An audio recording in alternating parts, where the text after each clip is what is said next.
Sénégal, bonjour. Au menu de l'actualité de Tribune Quotidien, le gouvernement de Tago, Astafourla, le gouvernement de campagne. Et là, retenons, d'après le journal du groupe D-Média, après le gouvernement Fast Track, celui de combat, le gouvernement de campagne, c'est une interrogation qui barre la une de Tribune Quotidien ce matin.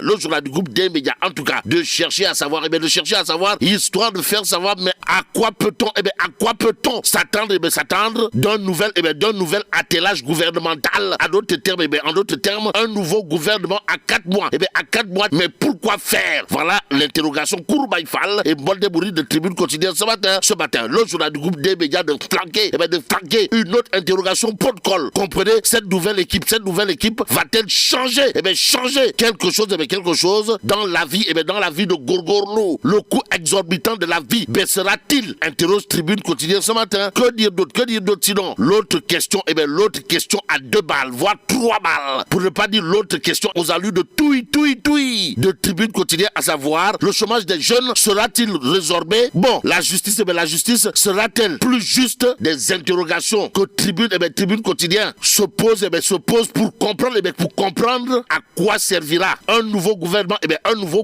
à quelques encablures de la présidentielle. Quoi qu'il en soit, la composition du gouvernement en question, c'est comme qui dirait une histoire de départ ou gainde, arrivée mousse, ou encore de moteur diesel, si on en croit l'Observateur, le journal du groupe Futur Média, en tout cas d'indiquer Macky et les lenteurs dans les prises de décision, diagnostic d'un retard à l'allumage, à l'origine des erreurs de jugement, la peur de créer des frustrés et des mécontents, la crise d'autorité, de fin de règne, voilà entre autres ce qui expliquerait le comportement d'un moteur diesel de Gorou Adjara Toumareb Faisal, d'après l'Observateur ce matin.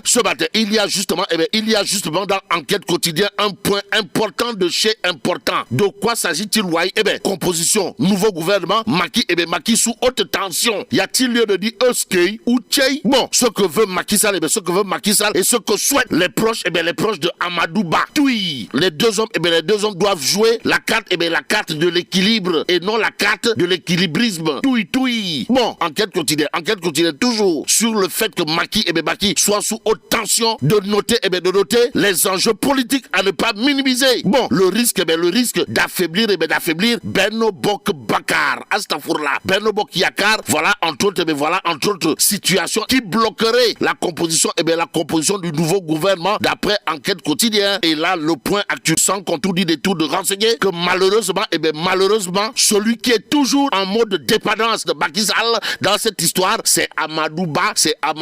Et c'est Amadou Ba Ndeysaan. Sommes-nous tentés de dire, que dire d'autre sinon? Amadou Ba, c'est comme qui dirait un néophyte face à des concurrents aguerris. Ça veut dire quoi? Ça veut tout simplement et tout bonnement dire, d'après le point actuel, que le candidat de Benno Bokk Bakar, Astafourla, le candidat de Benno Bokk Yakaar en 2024 a du pain sur la planche. Pendant ce temps, il est question dans l'évidence quotidienne du parrainage pour le 117. Ainsi, Degemour de Pape Modou Fall ou l'intraitable porte-étendard de Benno Bokk Yakaar dans le Baol se fixe un objectif de 50 000 parrains en faveur du choix de Macky Sall pour la présidentielle de 2024, comprenez Amadou Ba. Qui dit mieux? En tout cas, Pape Modou Fall, Degemour, le porte-étendard de la mouvance présidentielle dans le Baol, c'est comme qui dirait Tcharan Fahe. Quoi qu'il en soit, Libération, en tout cas, nous informe d'un limogeage et pas n'importe lequel. De quoi s'agit-il?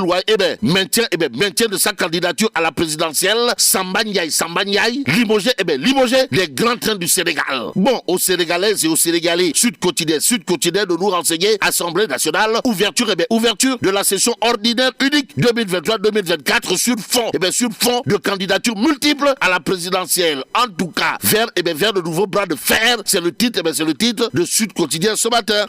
Le journal, en tout cas, de noter des groupes parlementaires dans l'œil du cyclone. Et pendant ce temps, le quotidien Yor de révéler à sa une suite de l'affaire de diffamation entre guillemets sur le Prodac, Pichou-Ramatou, Astafourla. Mamba Nyang saisit 7 banques pour recouvrer auprès de Sonko 208 110 530 francs CFA. On est où là? C'est l'interrogation qui s'imposerait dans cette histoire. L'autre histoire autour de Pros, comprenez l'apôtre du Bourroc, et à lire dans Libération. Le journal parle de contestation de contestation de la radiation de Sonko des listes électorales, histoire de renseigner que le tribunal de Ziguinchor se prononce jeudi prochain. En attendant la suite, le quotidien s'intéresse à l'enseignement professionnel privé. Pourquoi faire? Pour nous livrer les mots d'un secteur, et là, retenons 9% d'établissements privés sont sans autorisation. Aussi, 7% d'écoles sans déclarant, explique le quotidien. Le journal du groupe Avenir Communication d'ajouter que dans l'enseignement professionnel privé, il s'agit de près de 18%. Près de 18% de formateurs sans diplôme. Mais le diplôme de maire en faveur de l'éducation et de l'enseignement, d'après Tribune Quotidien, doit revenir à Maguette Sène et Dine de Malikounda.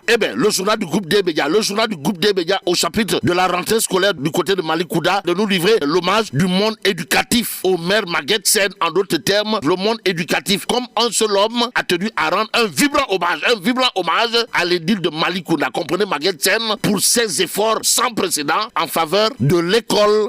L'école, un centre d'intérêt particulier pour monsieur le maire de Malikounda. Au regard de ce que nous livre l'info quotidien, le journal de révéler rentrée scolaire à Malikounda, Maguette Sène gâte élèves et enseignants de sa commune. En d'autres termes, pour cette rentrée des classes, wa Malikounda, Rotunu Dara, grâce à Maguette Sène, au regard de ce que nous livre l'info, tout sur l'actualité du côté de la commune de Mbolo Biran. C'est dans Podor. Et là, c'est Mama Sall, haut responsable de son état, qui plaide pour une mise à disposition d'infrastructures de qualité. En attendant, terminons avec Libération ce matin. Le journal, en tout cas, de renseigner Total Énergie, l'explosion mortelle à Derkley et la série de fuites de gaz, une affaire scandaleuse de chez scandaleuse. Depuis le drame qui a fait à ce jour 8 morts à Derkley, au moins 3 cas de fuite de gaz impliquant le lot 28 ont été enregistrés. Et là, bon, que Dieu préserve le Sénégal.